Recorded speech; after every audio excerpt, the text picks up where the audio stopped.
Bersyukur dalam artian hendaknya kita menjadi hamba yang bertakwa kepada Allah Subhanahu wa taala dengan menjalankan segala perintah Allah dan menjauhi larangan-larangan Allah.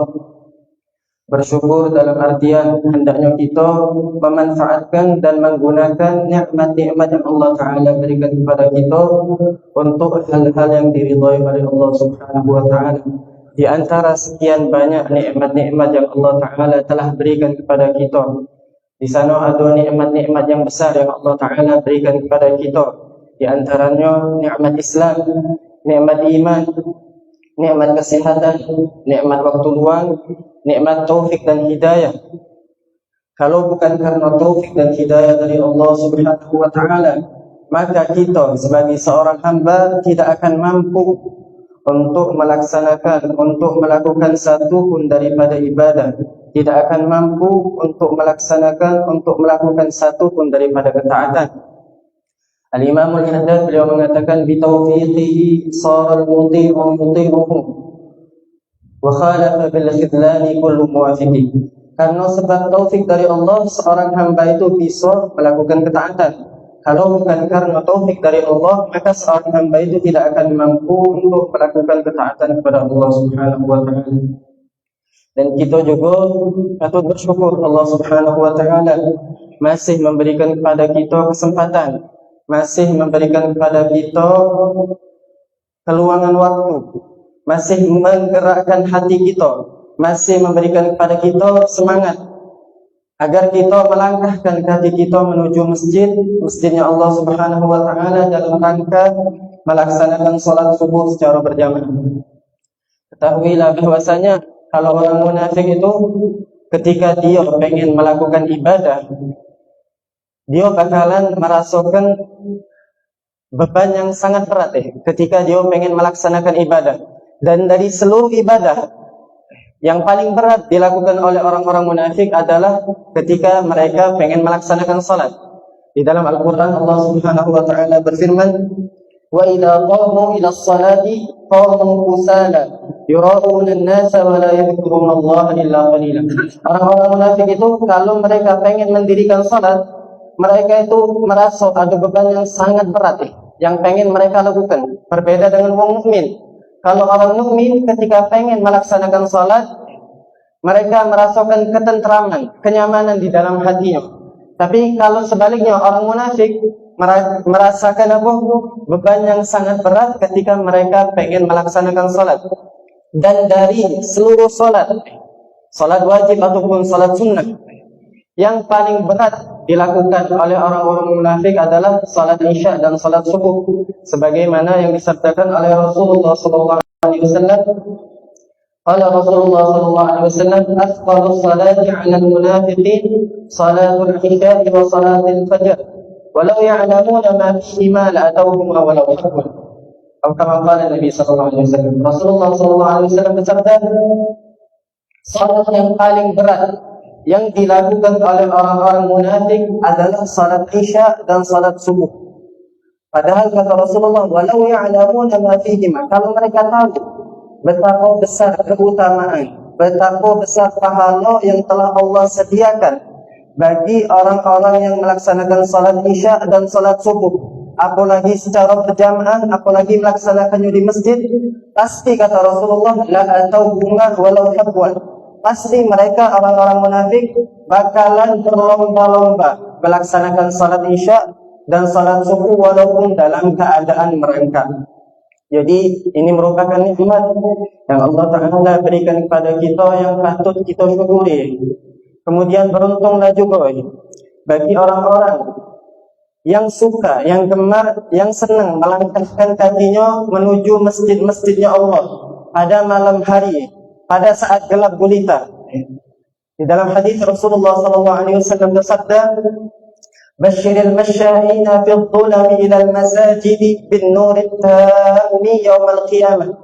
Berikanlah kabar gembira kepada orang-orang yang suka, kepada orang-orang yang gemar melangkahkan kakinya menuju masjid-masjid Allah. Ngapui mereka di dalam masjid-masjid Allah untuk melaksanakan salat, untuk melaksanakan salat secara berjamaah. ataupun mereka beriktikaf, ataupun mereka menghidupkan masjid dengan berbagai macam rangkaian ibadah, apa yang bakal mereka dapatkan daripada kabar gembira? Bin nurit tammi yaumal qiyamah. Mereka akan mendapatkan cahaya yang sempurna pada hari kiamat. Yang mana dengan cahaya tersebut, orang yang mendapatkannya bakal mendapatkan rahmat dari Allah, bakal mendapatkan ridha Allah, sehingga dia dimasukkan ke dalam syurganya Allah Subhanahu wa taala. Jadi bersyukur alhamdulillah Allah Subhanahu wa taala memberikan kepada kita kesempatan menggerakkan hati kita untuk melangkahkan kaki kita menuju masjid pada saat gelap gulita. Semoga amal ibadah kita, terutama salat subuh kita ini, diterima oleh Allah Subhanahu wa taala. Semoga hati kita dijauhkan daripada penyakit-penyakit hati, dibersihkan daripada penyakit munafik. Semoga kemaluan kita dijaga daripada kemaksiatan kepada Allah Subhanahu wa taala. Kemudian sebelum kita melanjutkan pembahasan pada subuh hari ini, sebelumnya kita alhamdulillah telah membahas mengenai hal-hal yang pertama kali diwajibkan bagi seorang mukallaf. Ketika seseorang telah mencapai derajat mukallaf, ketika seseorang sudah bisa dikategorikan sebagai mukallaf, maka hal yang pertama kali diwajibkan kepada dia untuk masuk ke dalam agama Islam. Kita sudah bahas kemarin itu. Kemudian setelah dia masuk ke dalam agama Islam, dia harus menjalankan syariat Allah. Apa yang Allah Ta'ala wajibkan, apa yang Rasulullah SAW wajibkan, maka dia harus melaksanakannya, maka dia harus melakukannya. Apa yang telah Allah Subhanahu wa Ta'ala haramkan, apa yang Rasulullah SAW telah haramkan, maka dia harus hindari. Apa yang telah Rasulullah SAW haramkan, maka dia harus jauhkan, harus tinggalkan, tak boleh dia lakukan. Kemudian kita juga sudah ngebahas kemarin, uang yang mukallaf tadi harus selalu berada di dalam agama Islam sampai kematian memisahkan dia daripada agama Islam, sampai dia menghadap Allah Subhanahu wa taala membawa agama Islam. Karena percuma baik kalau misalnya seseorang sepanjang hidupnya dia dalam keadaan agama Islam, tapi di penghujung hayatnya wal'iyadu billah dia meninggal, dia keluar daripada agama Islam dalam keadaan murtad dan meninggal dalam keadaan murtad. Karena kalau murtad kemudian meninggal dalam keadaan murtad, maka seluruh amal yang pernah dia lakukan semasa hidupnya bakalan hampa, bakalan tidak berguna, bakalan sia-sia. Allah Subhanahu wa taala berfirman, "Wa may yartadid minkum an dinihi fayamut wa huwa kafirun fa ulaika habitat a'maluhum fid dunya wal akhirah."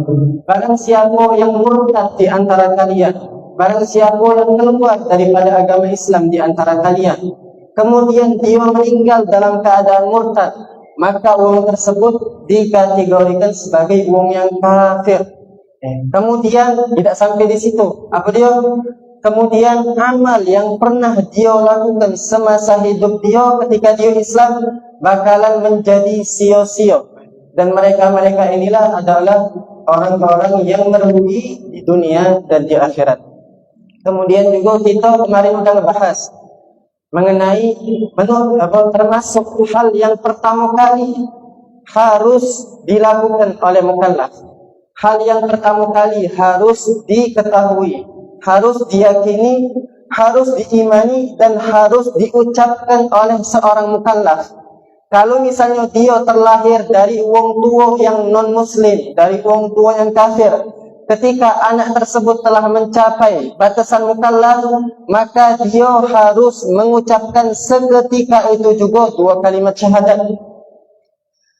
Kalau misalnya seorang anak yang dilahirkan dari kedua orang tua yang muslim, anak tersebut mencapai batasan mukallaf, maka dia juga diwajibkan untuk mengucapkan dua kalimat syahadat, tapi bukan seketika itu juga.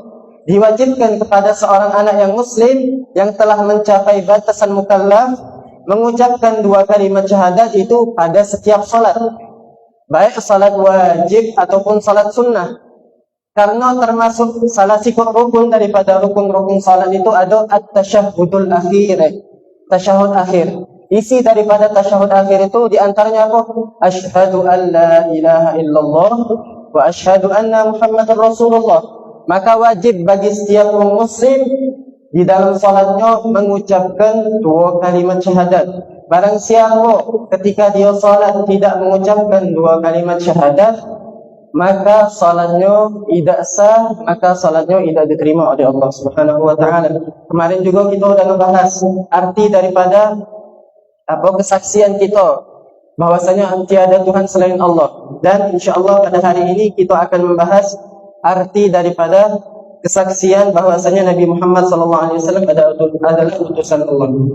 Beliau Al-Habib Abdullah bin Muslim bin Tahir, beliau berkata, wa ma'na asyhadu anna Muhammadar Rasulullah, arti daripada kesaksian kita bahwasanya Nabi Muhammad sallallahu alaihi wasallam adalah utusan Allah. Apa artinya? Apa maknanya?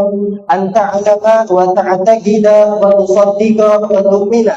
Hendaknya engkau mengetahui, hendaknya engkau mengimani, hendaknya engkau membenarkan, dan hendaknya engkau meyakini bahwasanya anna sayyidana wa nabiyyana Muhammadan ibn Abdullah ibn Abdul Muttalib ibn Hashim ibn Abdi Manaf al-Qurashi sallallahu alaihi wasallam, bahwasanya Nabi Muhammad, bahwasanya sayyidana Muhammad ibn Abdullah ibn Abdul Muttalib ibn Hashim ibn Abdi Manaf al-Qurashi Abdullah wa rasuluhu, adalah hamba Allah, adalah utusan Allah ila jami'il khalq, kepada seluruh makhluk.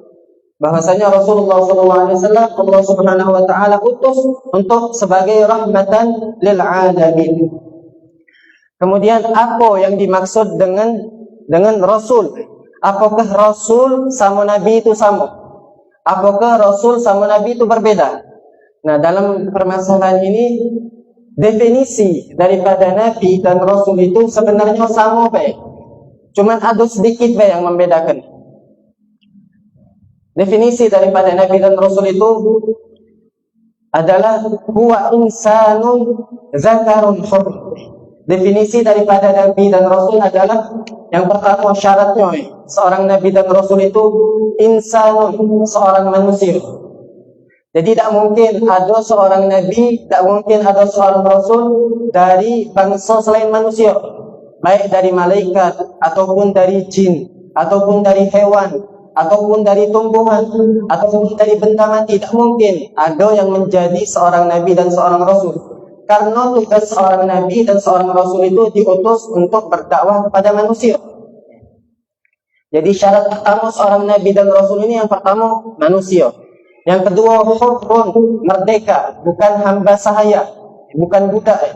Jadi kalau hamba sahaya atau mantan hamba sahaya, maka tidak mungkin acak menjadi seorang nabi dan seorang rasul.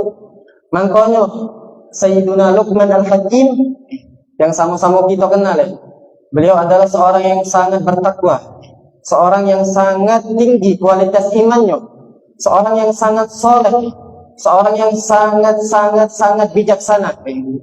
Sampai-sampai saking mulianya beliau, Allah Subhanahu wa taala ngenjuk sikok nama di dalam Al-Qur'an ini surat Luqman. Saking mulianya beliau.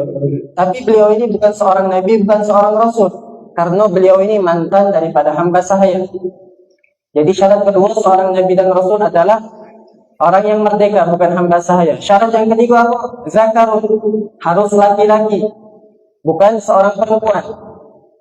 Dalam artian apa? Tidak mungkin seorang perempuan bisa menjadi seorang nabi dan seorang rasul. Setinggi apapun derajat perempuan itu, tak mungkin pacak menjadi seorang nabi dan seorang rasul.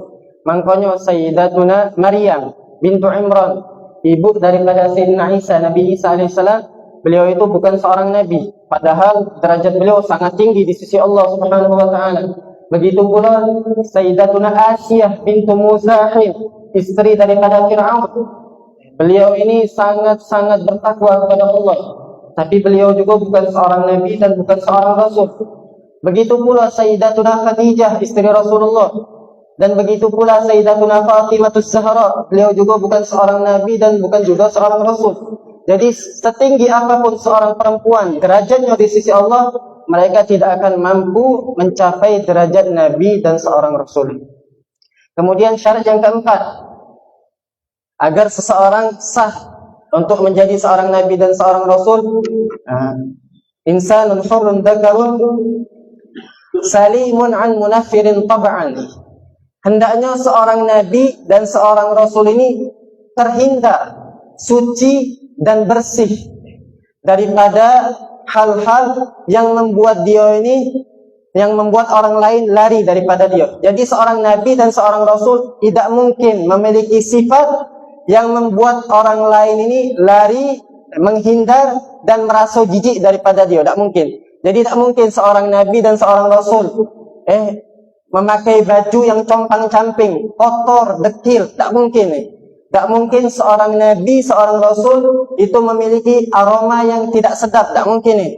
Dan tidak mungkin juga seorang Nabi dan seorang Rasul memiliki penyakit yang mana membuat orang lain ini berlari, menghindar dan menjauh daripada dia. Tak mungkin.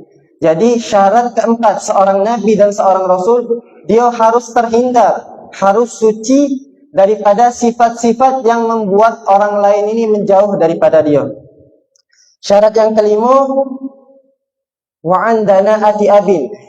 Tak mungkin seorang Nabi dan seorang Rasul ini memiliki seorang ayah yang memiliki profesi yang hina. Tak mungkin seorang Nabi, seorang Rasul memiliki ayah yang menjadi tukang pahat patung berhala. Tak mungkin. Makanya Nabi Ibrahim alaihissalam itu ayah beliau bukan Azar. Azar itu bukan ayah kandungnya Nabi Ibrahim. Karena tidak mungkin seorang Nabi itu memiliki ayah yang tidak beriman kepada Allah. Karena tidak mungkin seorang Nabi dan seorang Rasul itu memiliki seorang ayah yang berprofesi dengan profesi yang hina. Apalagi sebagai tukang pembuat patung berhala. Tak mungkin. Itu syarat yang kelima. Syarat yang keenam, wafana ummin.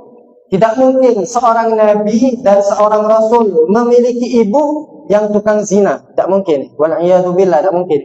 Jadi tidak mungkin seorang Nabi dan seorang Rasul memiliki ibu tukang zina. Tak mungkin. Kemudian syarat yang ketujuh, uhiya ilaihi bisyar'i. Diberikan wahyu kepada dia yang berisikan syariat Allah. Nah, 7 syarat ini itu mencakup para nabi dan para rasul. Tapi hal yang membedakan ini syarat yang ke-8. Syarat yang ke-8 ini hanya diperuntukkan untuk para rasul. Apa syarat yang ke-8? Wa umira bitablighi. Dan diperintahkan oleh seorang rasul untuk menyampaikan, untuk memberitahu kepada umatnya apa yang telah diwahyukan kepada dia daripada syariat-syariat Allah. Jadi kalau seorang rasul itu wajib menyampaikan apa yang telah diwahyukan kepada dia untuk umatnya. Tapi kalau seorang nabi tidak diwajibkan untuk menyampaikan apa yang telah diwahyukan dari Allah kepada dia untuk umatnya, tidak diwajibkan. Nah, jadi 8 syarat ini adalah syarat daripada rasul. Kalau 7 syarat tadi adalah syarat daripada seorang nabi. Kemudian Nabi Muhammad sallallahu alaihi wasallam. Siapa yang memberikan kepada beliau ini nama Muhammad? Di dalam permasalahan ini ada 2 pendapat. Pendapat yang pertama mengatakan bahwasanya yang memberikan nama Muhammad kepada Nabi Muhammad adalah kakek beliau, dan ini merupakan pendapat mayoritas ulama. Kakek beliau memberikan nama Nabi Muhammad.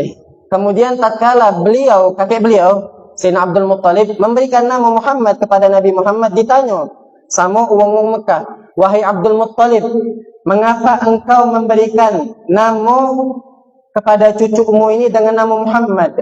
Padahal kalau ditengok tak katik sikok pun daripada kakek moyang engkau yang bernama Muhammad. Kalau kita tengok silsilah Nabi Muhammad itu tak katik yang bernama Muhammad kecuali Nabi Muhammad. Ditanya sama orang Mekah, apa alasannya? Lalu Sayyidina Abdul Muttalib beliau menjawab, rajautu an yahmadahu ahlus samawati wal ardi. Aku memberikan nama cucuku ini dengan nama Muhammad karena aku mengharapkan agar seluruh penduduk langit dan seluruh penduduk bumi selalu memuji-muji cucuku ini yang bernama Muhammad. Dan sungguh Allah Subhanahu wa taala telah mengabulkan harapan kakek Nabi Muhammad sallallahu alaihi wasallam.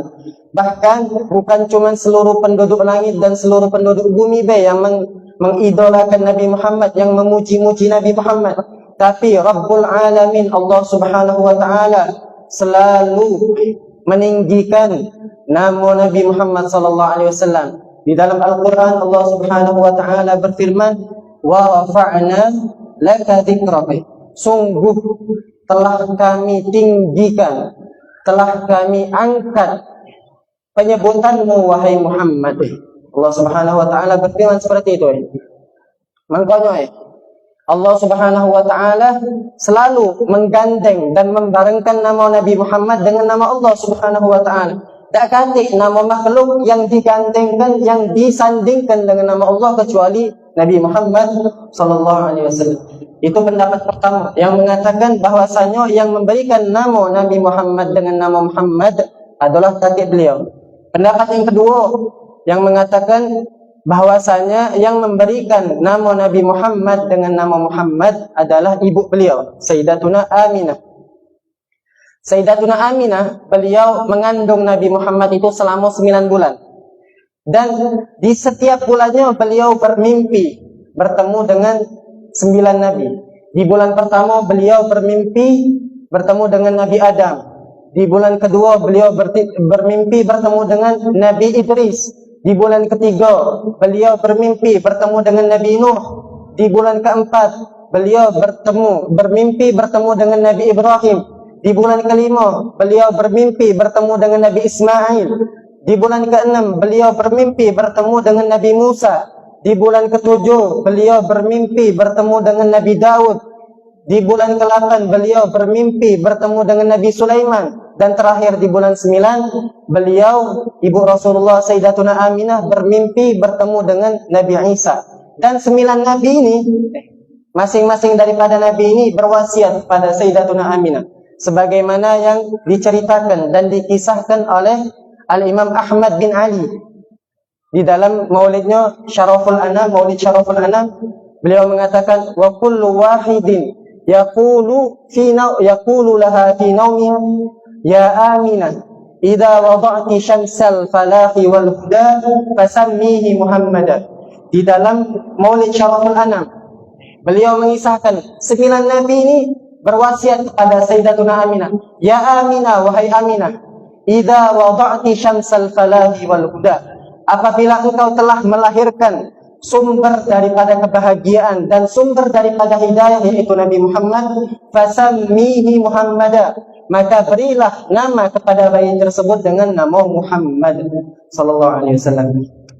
Jadi dua pendapat tadi yang mengatakan bahwasanya siapa yang memberikan nama Nabi Muhammad dengan nama Muhammad. Kemudian Rasulullah sallallahu alaihi wasallam diutus kepada semesta alam. Berbeda dengan nabi-nabi sebelumnya. Kalau nabi-nabi sebelumnya diutus oleh Allah, kalau rasul-rasul sebelumnya diutus oleh Allah hanya untuk kaum tertentu. Contohnya becak Nabi Musa hanya diutus untuk kalangan Bani Israel. Tapi kalau Nabi Muhammad rahmatan lil alamin wa kafatan linnas, Nabi Muhammad itu diutus untuk semesta alam, untuk seluruh manusia, tak katik beda-bedanya. Baik untuk wong Arab, wong Ajam, seluruhnya. Rasulullah SAW diutus untuk mereka. Dan ini merupakan kemuliaan untuk Rasulullah SAW. Karena para nabi dan para rasul hanya diutus untuk satu kaum. Tapi Nabi Muhammad SAW diutus untuk seluruh manusia. Bahkan bukan cuma untuk manusia, untuk malaikat juga, untuk jin juga, untuk hewan-hewan juga, untuk benda hidup dan benda mati juga. Sallallahu alaihi wasallam.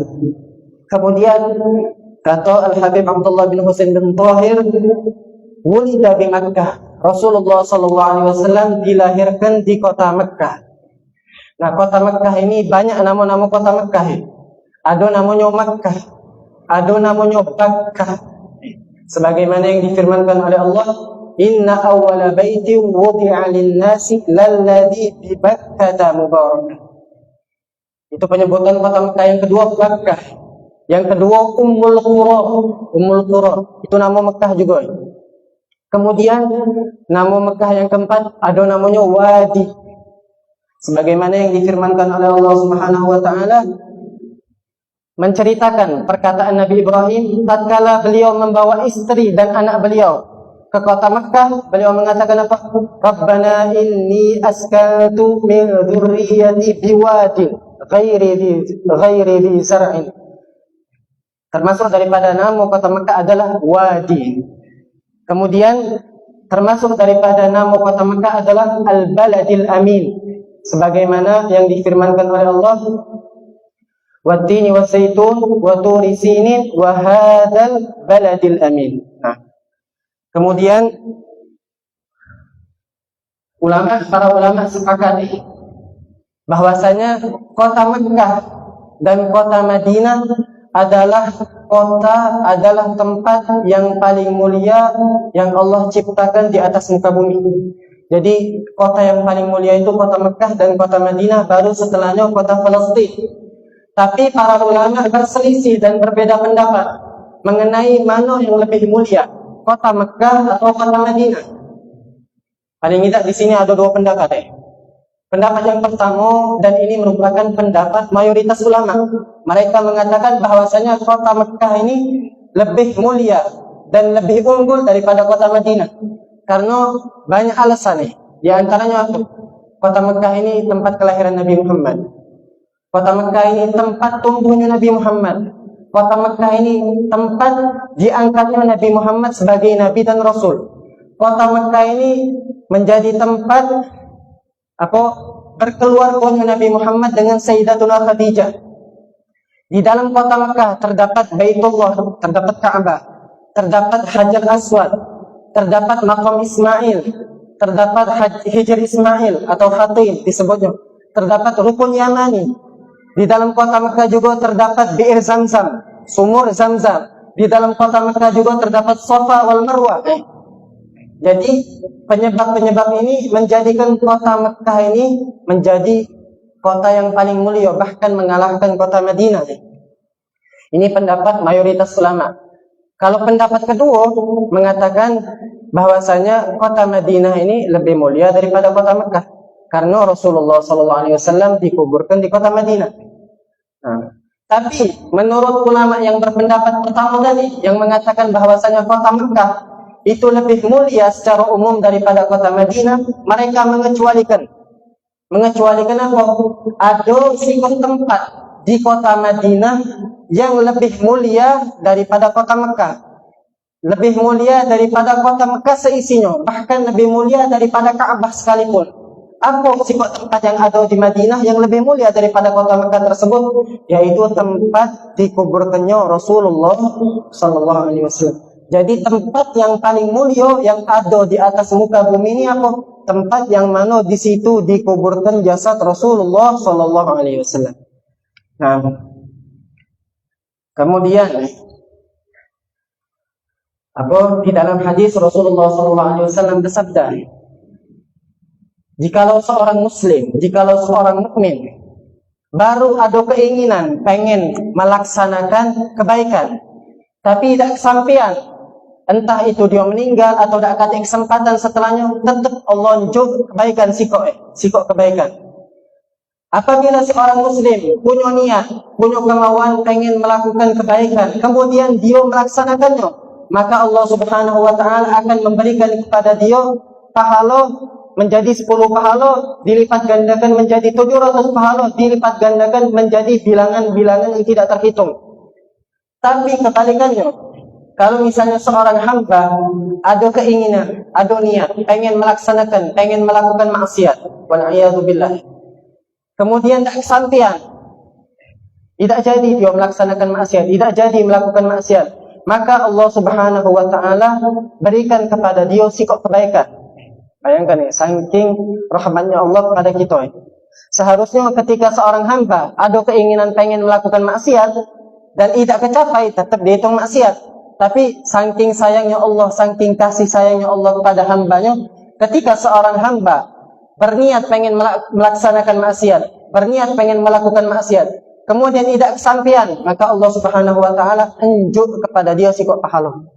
Tapi kalau misalnya seorang hamba berniat pengen melaksanakan, pengen melakukan maksiat, kemudian dilakukan oleh dia, baru dihitung sikok dosa oleh Allah Subhanahu wa taala. Jadi kalau misalnya seorang hamba berniat pengen melakukan maksiat, tapi tidak kesampaian, tidak dilakukannya, tidak dihitung dosa, bahkan dihitung pahala oleh Allah Subhanahu wa taala, kecuali di kota Mekah. Di kota Mekah ini, jadi hati-hatinya nih bagi kita yang pengen haji, bagi kita yang pengen umroh, perbaiki niat kita, perbaiki hati kita. Jangan sampai terlintas di dalam pikiran kita, di dalam hati kita, kita yang pengen maksiat. Karena apa? Karena seorang hamba apabila dia datang ke kota Mekah, kemudian terlintas di dalam hatinya pengen maksiat, itu sudah dihitung oleh Allah Subhanahu wa taala sebagai maksiat. Jadi harus hati-hati, harus waspada. Sebagaimana yang difirmankan oleh Allah Subhanahu wa taala di dalam Al-Qur'an apa? Wa may yurid minkum bil hadin fihi bidzulmin nudhiqhu min adzabin alim. Barang siapa yang pengen melakukan kemaksiatan di dalam kota Mekah, maka walaupun tidak kesampaian sudah dihitung sebagai dosa di sisi Allah Subhanahu wa taala. Kemudian beliau mengatakan wa huwa Isa biha, dan Rasulullah sallallahu alaihi wasallam diutus di kota Mekah. Mungkin segini saja yang bisa Al-Fakir sampaikan. Kurang lebihnya Al-Fakir minta maaf. Kalau ada hal-hal yang baik itu murni datangnya dari Allah. Kalau ada kesalahan, ada kekhilafan, itu murni datangnya dari Al-Fakir. Semoga apa yang disampaikan bermanfaat. Semoga apa yang disampaikan bisa membimbing kita menuju keridhaan Allah Subhanahu wa taala. Amin. Allahumma amin.